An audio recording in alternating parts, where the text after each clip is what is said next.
제가 결론적으로 전립선 비대증과 발기부전이 같이 있는 분들이 꼭 아셔야 될 게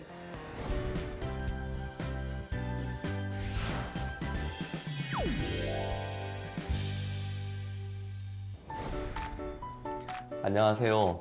전립선과 배뇨장애를 20년째 진료하고 있는 골드만 비뇨기과의 조종호 원장입니다. 실제로 전립선 비대증 수술을 받으러 오시는 분들 중에서 최근에 몇 분들은 제가 수술을 원하는데도 못 해드리는 경우가 있었습니다. 그래서 그분들이 어떤 경우냐, 발기 문제 때문에 수술을 하거나 하는 분들이 꼭 알아야 될 내용을 제가 좀 말씀드리려고 준비를 했습니다. 저희 병원에 한 1년 전에 수술하신 분이신데 나는 전립선 비대증만 해결을 해주는 게 아니고 발기가 안 되니까 발기에 대한 수술을 같이 원하시는 분이 있었습니다. 그래서 이분 봤더니 59세 남자니까 아직 성생활이 굉장히 중요한 분이시죠. 그래서 전립선 비대증에 대한 약을 복용한 지도 8년이 되었습니다. 발기부전은 이제 발기부전 이유가 여러 가지가 있겠죠. 원인이 당뇨가 있을 수도 있고 고혈압일 수도 있고 여러 가지가 있는데 어쨌든 나는 발기가 거의 안 된다. 관계를 거의 못 해봤다. 이것도 같이 해결을 해주라가 주된 요구사항이었습니다. PSA 전립선 암 검사기 때문에 굉장히 중요하죠. 0.63 암에 대한 걱정은 거의 안 했고 전립선 초음파를 봤더니 방광 내부로 굉장히 돌출된 전립선 비대증입니다. 중엽이 커져 있는 거죠. 이런 분들은 사실은 결찰술을 하기는 좀 어려운 분이고 전립선 크기를 봤더니 좌우 상하 전후를 봤더니 47.6g 정상보다 한 3배 정도 커져 있는 분이고요. 그래서 결국은 이분은 중엽이 커져 있기 때문에 다른 수술보다는 홀랩 수술이 제일 낫다라고 판단을 했고 그래서 홀랩 수술을 하고 수술을 하면서 기왕 마취를 한 김에 발기에 대한 해결을 같이 하기 위해서 음경 보형물 삽입술을 같이 시행을 한 증례입니다. 보통 저 정도 같으면 홀밈 레이저로 전립선 수술한 게 한 30분, 40분 정도 걸리고요. 음경 보형물 수술도 한 1시간 정도 걸리니까 토탈 수술 시간이 한 2시간 가까이 걸리는 수술을 받으셨고 이제 전립선에 대해서는 수술 전후를 보면은 크기가 47g에서 28g 중간에 비어있는 데까지 계산을 해서 28g이지 실제로는 한 20g이 안 될 겁니다.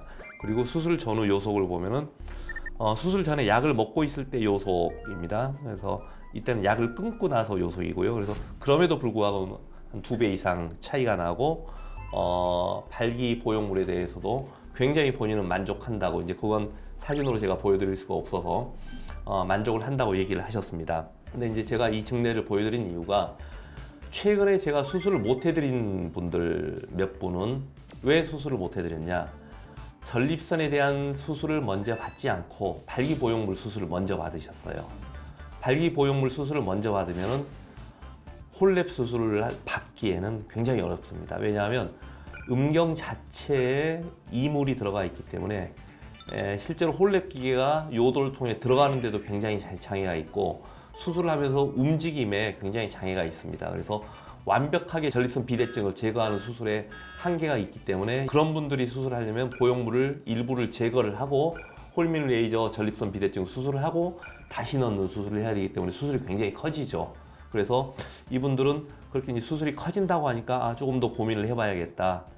저도 기왕 전립선 비대증 수술을 하려면 완벽한 수술을 해드려야 되는데 움직임이 제한이 있으면 완벽하게 제거를 못하고 일부만 제거하는 경우는 그러니까 홀랩 말고 TURP 경료도 절제술 같은 건 좀 해볼 수 있지만 그거보다는 홀랩이 효과가 오래가고 좋기 때문에 저는 홀랩을 권하고 싶은데 그러기에는 발기 보형물이 음경 보형물이 들어가 있으면은 수술에 굉장히 제한이 있어서 이런 분들은 좀 안타깝죠. 또 보형물을 뺐다가 다시 넣으려면 그 비용도 만만치가 않고요. 그래서 제가 결론적으로 전립선 비대증과 발기부전이 같이 있는 분들이 꼭 아셔야 될 게 수술을 하려면은 동시에 그날은 가능하다. 그렇지만 발기부전에 대한 수술을 먼저 받아버리면 전립선 비대증에 대한 완벽한 수술은 어려워질 수 있다. 그래서 비대증과 발기부전이 같이 있는 분들은 수술을 하려면은 오히려 비대증 수술을 먼저 받고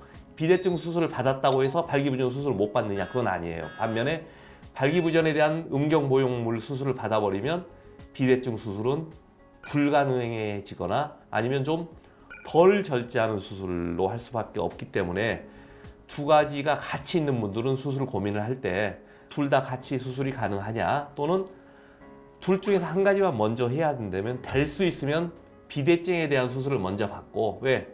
비대증 수술을 받아봐야 발기 보형물 수술에는 영향을 주지 않기 때문에. 그래서 이 점을 제가 너무너무 안타까워서 꼭 알려드리고 싶어서 오늘은 이 주제로 간단하게 다뤄봤습니다. 이 영상이 도움이 되셨다면 좋아요, 구독, 알림 설정 꼭 좀 부탁드립니다.